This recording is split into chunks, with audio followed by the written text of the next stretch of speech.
Alright, so this tutorial is going to be creating a chair. What we're going to do is we're going to make a spline in 3D space using snapping onto the grid. Then we're going to go ahead and loft that spline, another spline along that, to create the frame for the chair. And then we're going to make cushions out of some cubes.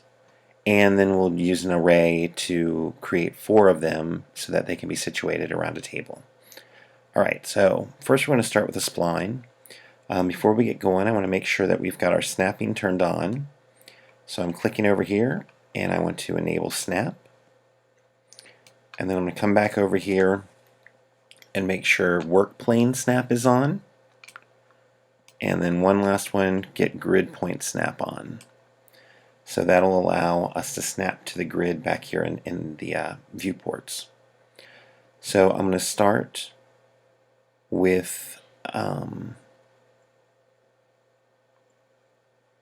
top view, and I'm going to go for a linear spline right here, and I'll go to my top view and I'm going to click 2 up and 2 over from the center, set a point, click again, go to my right view, move this down a little, maybe zoom in, and I'm going to go up 4, go back 4, and then up another 4. Flip back out here, and I'm going to go to my top view. We can see here what our splines in 3D, it's rolling along. I haven't clicked anywhere else except for these panels here so that I'm still in the same spline. So then I'm going to go to my front view, go over 4. Now we can see what happened. It snapped forward, and I just want it to go across. So I'm going to go ahead and click, make sure my arrow is white here on my axis, my z-axis, and just click and drag up to so it snaps. Then I'm going to go to my front view again and go down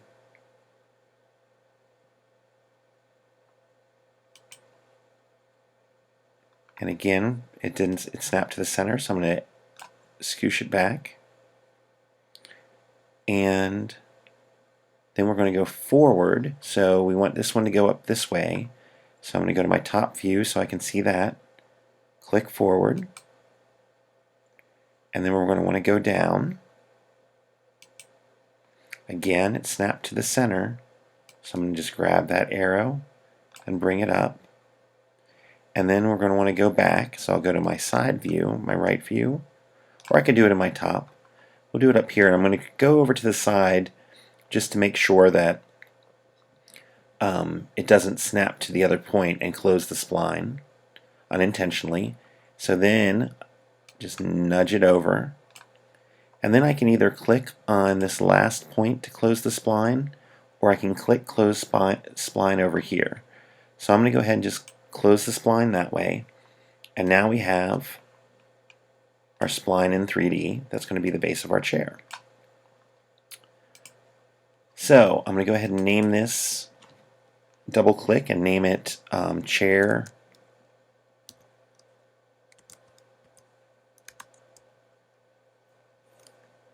spline. Alright, so we talked about basically you want to have some nice curves and beveled edges on things so that they catch the light, and nothing really in the world is that much of a sharp corner. So we want to make sure that we can kind of curve this out. Now we could have tried to draw this with a Bezier spline and gone through and done our handles and created each curve separately, but what we can do is we can use a chamfer. So I'm going to go ahead up to my selection tool, do rectangle selection. I'm going to go over here first too and turn off my enable snap so it's not lit up anymore, so that we're not snapping anymore. And I'm just going to grab this, select all of my points. I also could have done Command A to do that, and then I'm going to right click, go down to chamfer, And when you chamfer, you want to make sure that you click and hold and drag. So I'm going to click and then drag it out, holding my mouse button down the entire time until I get a nice curve that I like.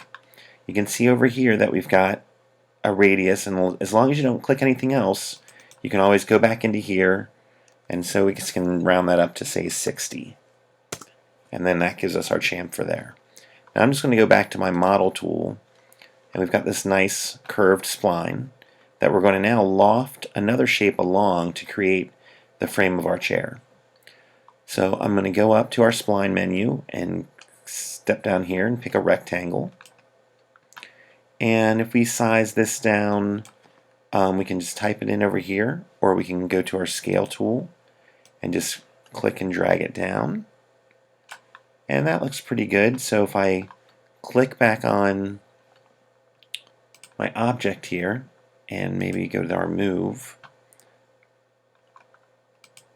on this rectangle, right now it's at 43.6, so I'm just going to go ahead and make it 45. And I'll tab and 45 there. So now, since this is still parametric, we can just control everything there. And I also want to turn on rounding. So I'm going to hit the O key so that it comes up into our viewport. And so that radius right there seems okay, but maybe I'll take it down to, let's do 3.5. Alright, just to give us a little bit of rounding on there, so we don't want it too round.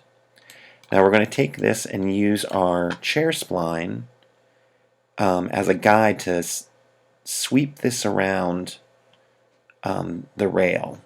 So we'll call this the profile spline, or maybe chair profile would work.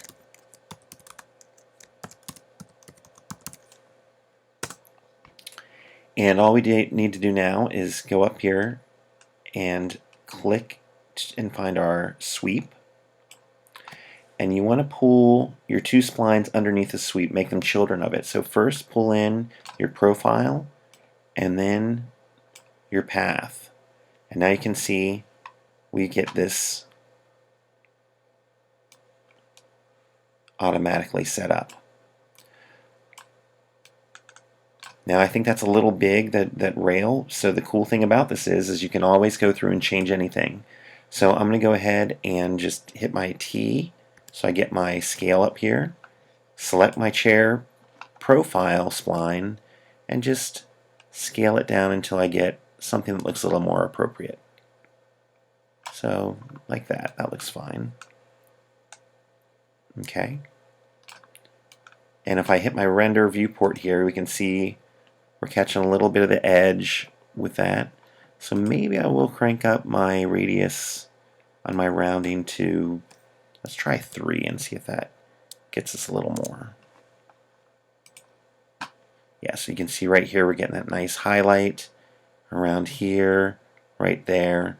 And that's what will give you that realism later on when you're working on more complex models. Alright, so I'm going to name this my chair frame. And if you click next here, you can go ahead and drop and hide everything else. Also remember that if you wanted to hide this in your viewport, if you click on your top buttons to make it red, then when you hit render, you'll still see it, but you won't see it in your viewport. And if you want to see it in your viewport but not see it when you render, that's your bottom one. So if you make that red, then we don't see anything there. So we'll just leave them gray for now, and that'll be fine. Alright, so next up, we're going to go ahead and make a cushion. For this, we're just going to use a cube. So I pull down here, select our cube, and since we modeled this on the center, if I go up here to my top view, we can just sort of adjust our cube out to where we need it. Just nestle it up against there, and then maybe a little more width. I'm going to hit my E key for my move, and then I can set it back here. Go to my front view, move it up, and I'm going to scale it down. And we can also adjust all these here. And then also, so in the cube, if you click here and we're in our attribute manager, we can add a fillet. So that'll give us a nice rounded edge all the way around. So you can just pick how much you want of that. And then on our side view, I can line it up, just sort of center it up right there. So we've got a little cushion.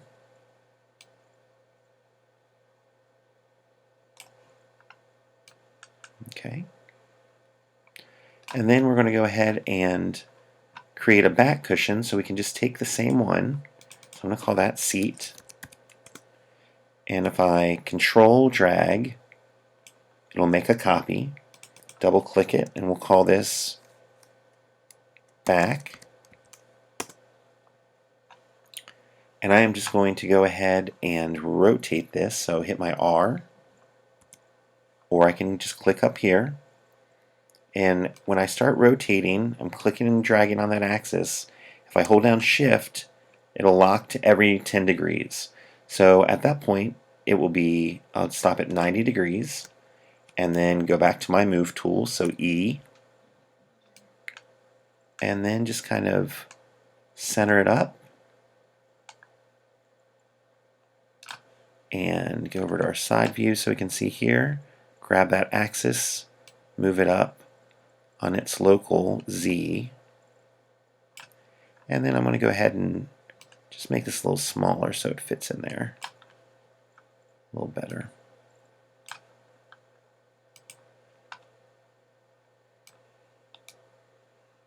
Alright, so we've got a little simple chair.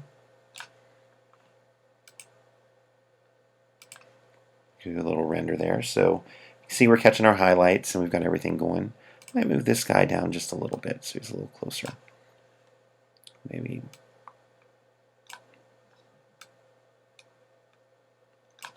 Okay.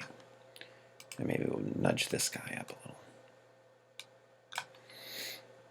Alright, so there's our chair. Now if we wanted to, we could put a few materials on this. So just simple materials. So I'm going to go ahead and down here in the material manager, just to give a double click, and I'll go ahead and double click here on the name, and I'll call this cushion, and I'll go ahead and just click on my color tab here of the material and just pick a nice red. And now we can either drop it right on the cube there, or we can take it up and drop it up here. Either way. Also, in your object manager, you'll see this tag is showing that that's now that material is applied there, and if you would click that, you can see the texture tag. If you double click it, it'll open it up in your attribute manager. We can also just go ahead and hold Control down and copy it up to the next one. So you can do that too. And if we wanted to do another material, I just double clicked and we'll call this Chrome.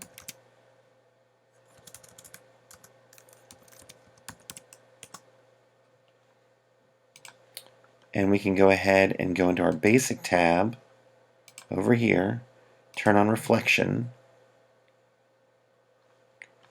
and throw that on our chair frame. And it's basically reflecting black. That's just sort of what our world is, so we're not going to get a lot out of there. But if we turn the reflection down a little, so I'll double click here, we can turn the reflection down here, so I'm just going to bring the brightness down a little bit, and now we'll still get a color, but we've got some reflection, so you can see some of what's going on. A little red there, a little bit of that bar reflected there.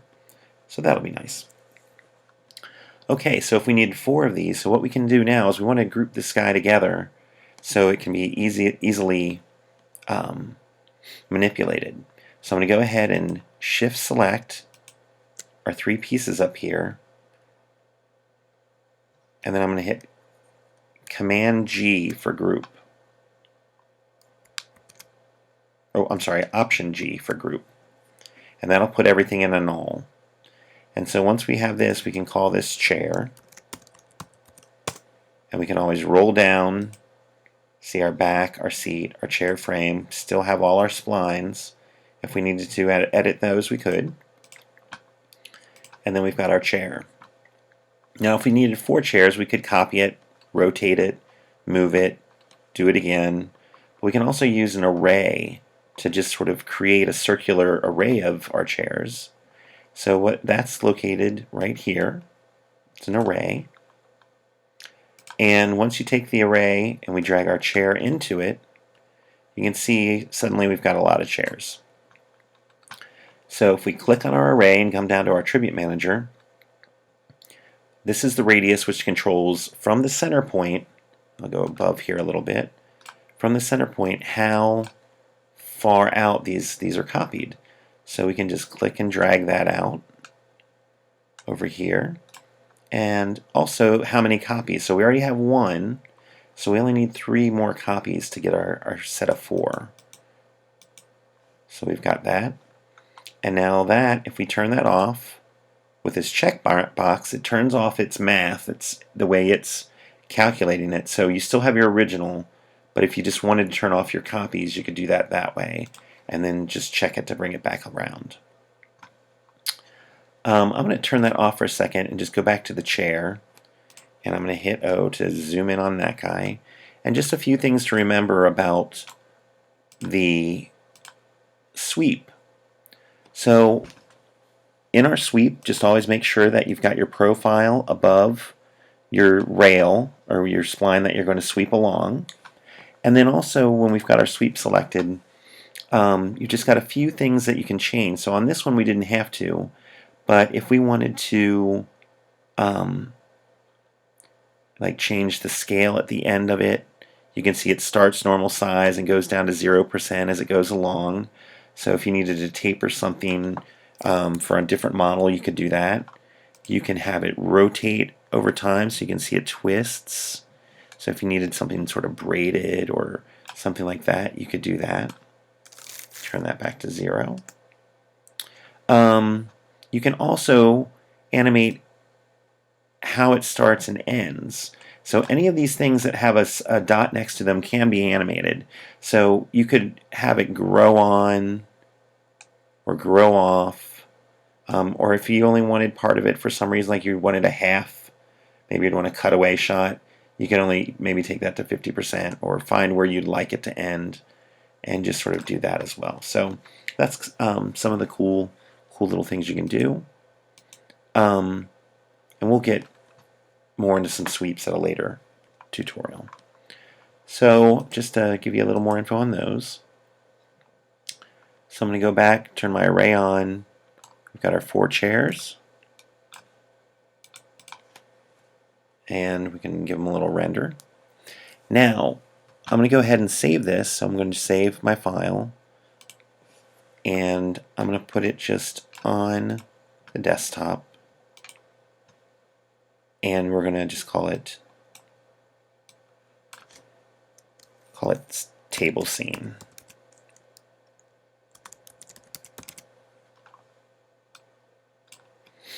Okay, so now we're going to go ahead and add a table to the mix, and I'm going to go ahead and take my array and call it chair array, just so I can remember. Keep things organized.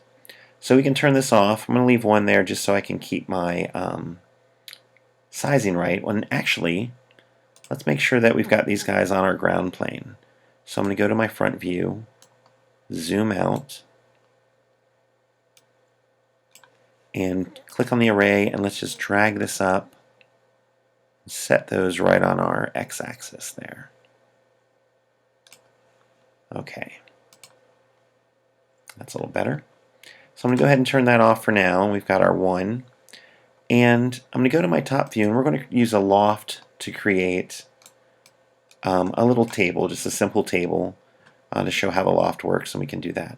So what a loft is you take multiple splines and you kind of skin them along in order. So what we're going to do is start with a circle spline. That'll be our base of our table. And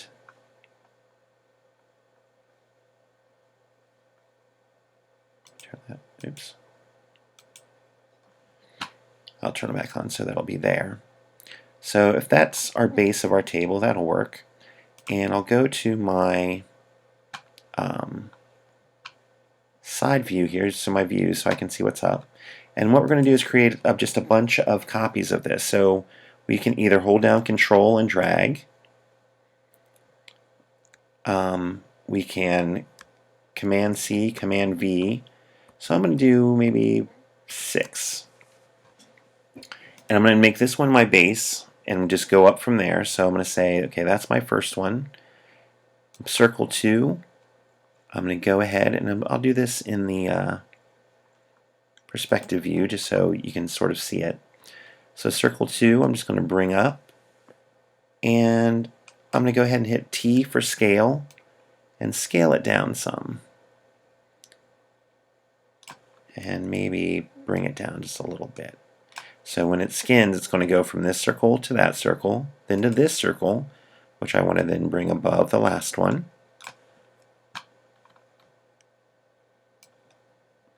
Scale it down. And if we go into the top view, we could see, you know, our size. So maybe we'll taper that a little bit. And I can go ahead and just turn off my chair array for now, just so we can see this a little better.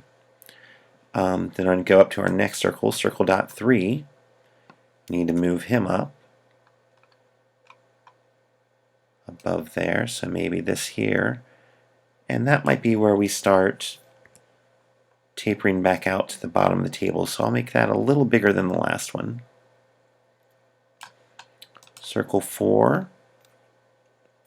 Go to my move tool, which is E. Bring it on up.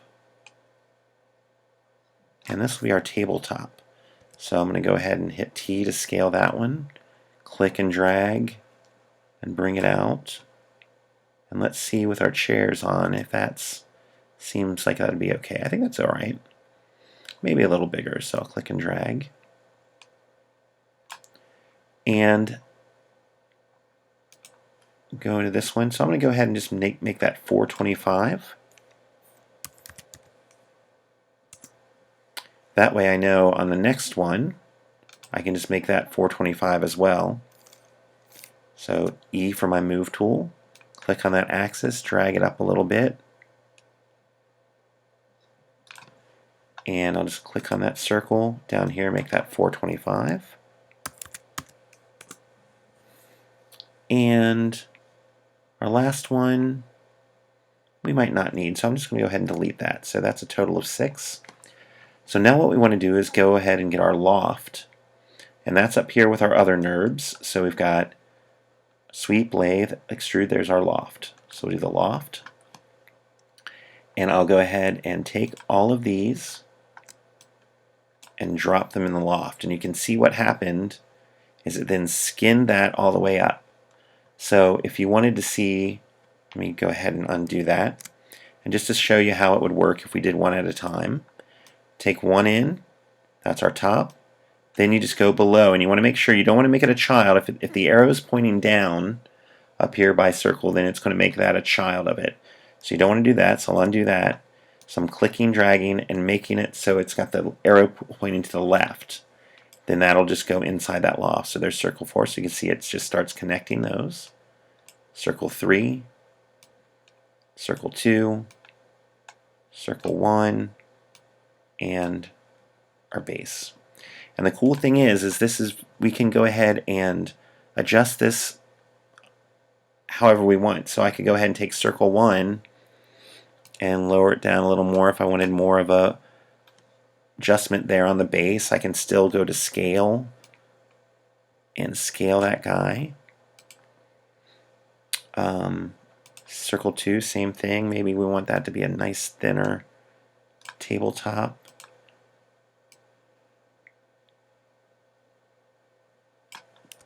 Get it closer to the base. I think I want a little bit more for the bottom, so I'm going to go ahead and take this circle, hold down Control and drag down.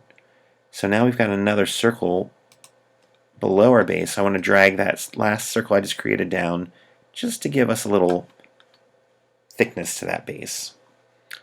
And then go back up here, circle 2, see where we're at. Maybe scale him in a little. Not, that could be okay. And then circle 3. And it's kind of a weird thing, like the way that sometimes these will work. So it'll take a little fussing sometimes to get exactly what you want. And then I think I'll bring this top down just a little bit. All right, and so with the loft, what we can do is, if we look at this guy, zoom in close, we can see it's a little faceted. So over here we've got subdivisions that we can change. So this is how it subdivides, so you can see it. And it's kind of a weird way. It doesn't necessarily make sense that it goes down in perfect facets or anything. So you just sort of have to take it up to where it gets smooth. So maybe 100 will be good. So right here. Now if I pull out, give a little render, we got our table. And let's just make sure, since I put that extra thing on the bottom, our table's a little below the ground, so I'll go ahead and just throw that on there. And now we've got a table, and we can just go ahead and throw that chrome on there if we want.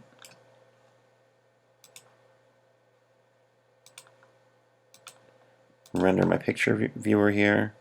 And we've got some reflections in there of our chairs, etc. So that's our nice little set.